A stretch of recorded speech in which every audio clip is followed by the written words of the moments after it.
Hey everyone, welcome back. Ever find yourself wondering how we might actually, control the wacky world of quantum systems? Get ready because today's deep dive takes us right into the thick of it.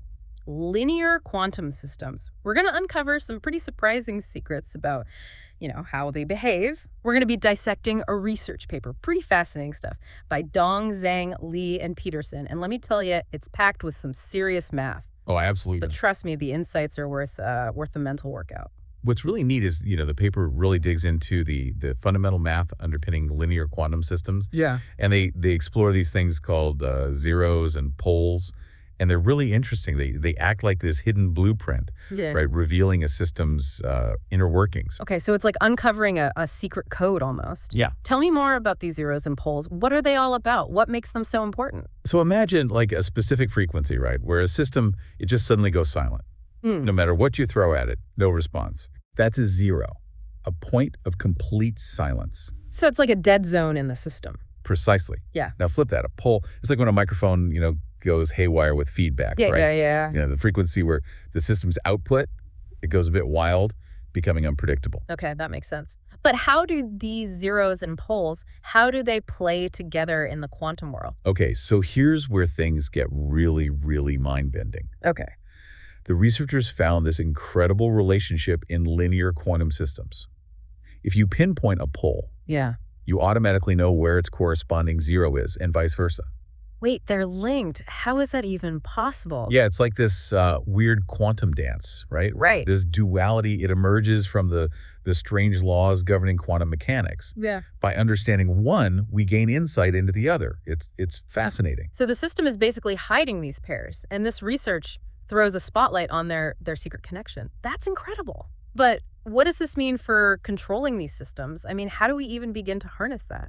Well, this leads us to another fascinating concept, and that's invertibility. Okay. Imagine hitting rewind on a quantum system. You're tracing its steps back in time. Like a quantum time machine.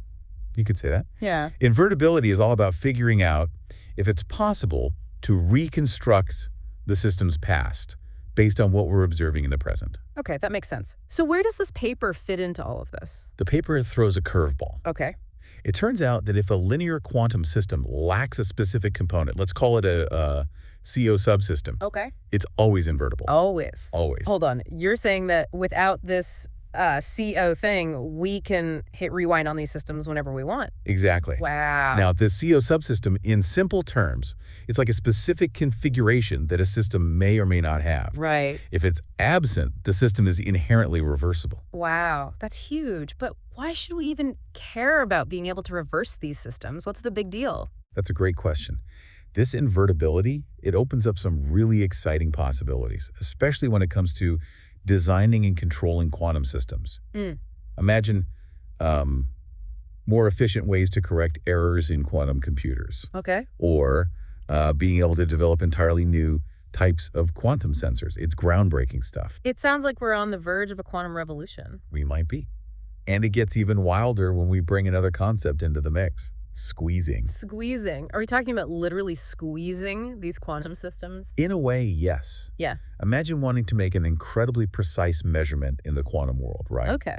Squeezing is a way to minimize the uncertainty inherent in these measurements. So it's like focusing our quantum lens to get a sharper picture. Exactly. But there's a catch, a trade-off that lies at the heart of this research. Okay, I'm intrigued. What's the trade-off? The researchers discovered that squeezing a system to reduce uncertainty in one area, it makes it incredibly sensitive to any disturbances or imperfections in another. So it's a delicate balancing act. So we can't have it all. We can't have a perfectly squeezed, super precise system that's also robust and stable. That seems to be the case. It's a fundamental tension in the world of linear quantum systems, a trade-off that researchers are just beginning to grapple with.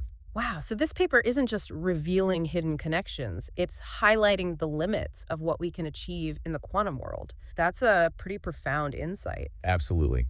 It underscores the need for careful design and a deep understanding of these systems as we venture further into the realm of quantum technology. This is blowing my mind. But what are the real-world consequences of this trade-off? I mean, how does it impact things like quantum computing or sensing? That's the million-dollar question, isn't it? Take quantum computers, for example. They rely on, incredibly delicate quantum states, which, as we've discussed, are vulnerable to, even the slightest disturbances. This trade-off between squeezing and robustness means that engineers, they're facing a huge challenge. They're constantly striving for precision in their calculations while battling against the system's inherent sensitivity to noise and errors. So it's like walking a tightrope in the quantum world, push too hard for precision, and the whole system could come crashing down. Exactly. And this applies to other quantum technologies too. For quantum sensors, this means finding that sweet spot where they're sensitive enough to detect what we're looking for, but not so sensitive that they pick up every stray signal and throw off the readings. So this research is less about immediate breakthroughs and more about, understanding the inherent limitations that we need to work within. Precisely. This paper lays out a blueprint for approaching these challenges. It encourages researchers to find innovative ways to manage this trade-off, to develop techniques that maximize both precision and robustness. It's like we've been handed a treasure map, but instead of leading to buried treasure, it leads to a deeper understanding of the quantum landscape. That's a great analogy. And as we explore this landscape further, who knows what we'll discover?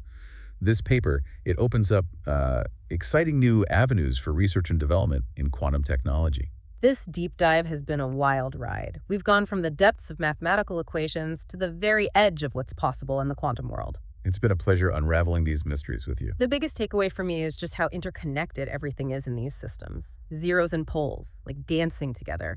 Invertibility, kind of throwing a wrench in the works. And this constant push and pull between squeezing for precision and maintaining stability. It's a delicate dance, and one that researchers are still learning to master. Well, our journey into the world of linear quantum systems might be ending here. But I have a feeling this is just the beginning of something much bigger. I agree.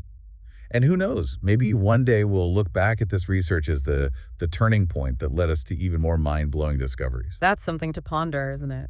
Thanks for joining us on this deep dive. Until next time, keep asking questions and stay curious.